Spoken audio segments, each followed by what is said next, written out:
One of the ancient oracles commands, know thyself. Know thyself. Jesus, in one of the apocryphal Gospels, commands, examine yourself and know who you are. The one who does not know himself does not know anything. But he who has known himself has also known the depth of all. The poet-philosopher Rumi says, it is you yourself that hide your own treasure.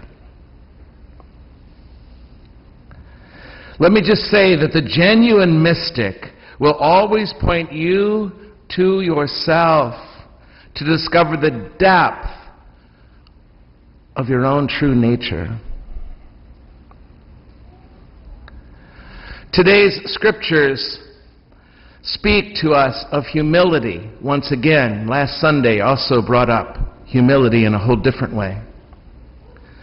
My child, the first reading suggests, my child, conduct your affairs with humility. And what is humility? Humility is truth. Humility is the truth. It is honestly embracing the truth of who we are. Tell me, what is the truth of who you are? The truth is, you and I are not perfect in every way. We are flawed, we are sometimes selfish, we are stubborn, and we are judgmental. We all too often do not practice what we preach, and it's also true, that we are good to the core, and oftentimes we do make choices that are other-centered towards love and towards what is good. The truth of who we are is both and, together.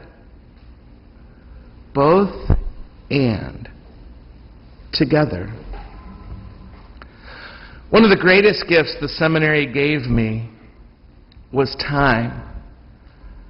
Time and encouragement to think, and quite honestly, to think about me. All of me. Silence there and solitude confronted me with myself like nothing else I know. I became inescapable from myself. And to think about the good and the bad in me, to think about the truth of who I am as both saint and sinner, strong and weak. And I get in major trouble if I deny any of that about myself or exaggerate one or the other over the other. All our energy then goes into denying and covering up this shadow side, and then it just gets projected out. It gets projected onto everybody else. One of my favorite preachers always says, if you don't transform it, you transmit it, and he's so right. In the gospel you just heard proclaimed, Jesus talks about life as a giant dinner party, a giant banquet. And he warns us against just wanting to sit at the high places next to the powerful and the mighty and the strong. And that I have to learn how to take my seat at the low place. My friends, let this dinner image be a metaphor for your own person, your own life.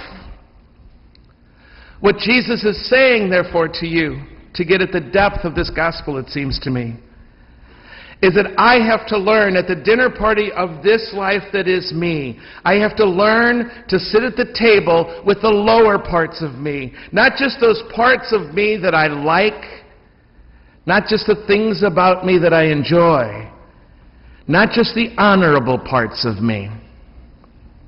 In his words, at the dinner party of my life, he says, when you hold a banquet, invite the poor and the crippled and the lame and the blind. Which is to say, in this metaphor for my life as a dinner party, I have to learn to invite into my awareness, into my consciousness, if you will, the poor parts of me. That in me that is lame, that in me that is crippled, and that in me that is blind. And believe me, those parts are there. They're there in me. They're there in you.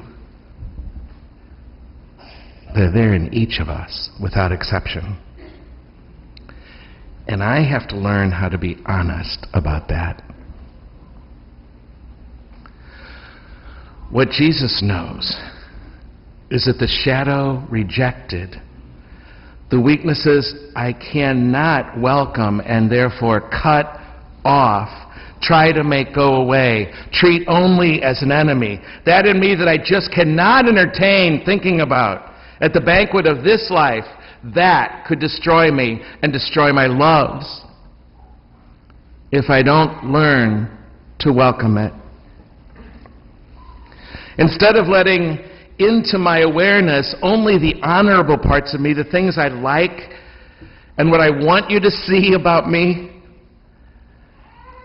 I need to welcome into my consciousness and befriend those shadow places. Because those shadow places, my friends, belong to. They belong. Yes, I'd prefer they not be part of this package, but they are. And if it's good enough for God to love me like this, then it's going to have to be good enough for me to love me like this. True that. So let me say something that I consider to be one of the most important things that I became aware of in this gospel of Jesus. I think it's incredibly important to notice this. It is really shocking how little Jesus is shocked by human failure and sin. It is really shocking how little Jesus is shocked by human failure and sin. In fact, it never appears that he's upset with the sinner. He's only and consistently upset at people who do not think that they are sinners. Show me anywhere in the Gospels where that's not true. He doesn't get so upset with the sinner and the failures of people. He gets really upset when people deny that they are sinners and failures sometimes. This momentous insight of Jesus's puts him centuries ahead of modern psychology, centuries ahead, and right at the center of what is rare and authentic religion, all too rare and truly authentic religion. So much so, my friends, that most Christianity will never let itself notice or address this in him. This is one of those inconvenient truths about Jesus. Wow.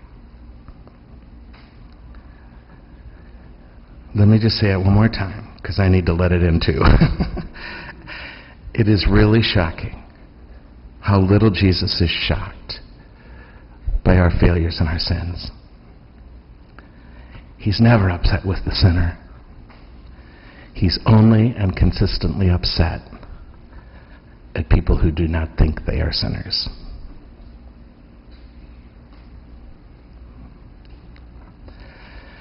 Therefore, we each need to make friends, which is to say, get to know all of ourselves. Perhaps any one of us could say on any given day, yes, I am sometimes scared to death, and I'm also courageous. Yes, I lust sometimes, and I'm free to not act on that. Yes, I struggle with depression, and I hang in there. It is the humble thing, you see, to say that both are true. It's always both and. Both and. And humility is just being honest with myself and then with you about who I am as I am. In other words, if I conduct my affairs with humility, I don't have to be ashamed. I don't have to spend my life proving myself to you or to anybody in this world. And it's okay that I am not all the way okay. Befriending in that in me will be so liberating. If we conduct our affairs with humility, we won't be afraid that someday someone's going to see that in me, because we will have let ourselves see it first. And we will have let God see it in us. And God's okay with it. God's okay with both sides of us all together being who we are. Anyway, people are going to see it. As much as I'd prefer it not to be true, people are going to see it. We can't hide these parts of ourselves from others forever. Ask anybody here who's married more than 15 minutes.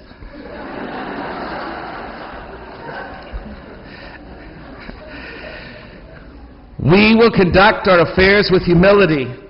If we can accept all this and develop a sense of humor around it, instead of taking it so seriously all the time, instead of denying and pretending it's not real. Just a week or so ago, a dad was talking with me with his wife alongside of him and telling me a story. And he said about how his little 5-year-old daughter came up to her mom and said, "When I grow up, I'm going to be just like you." And the mom was understandably a bit puffed up about that and glowed a little. And then the 5-year-old added, "And you know what? I'm going to be okay with that."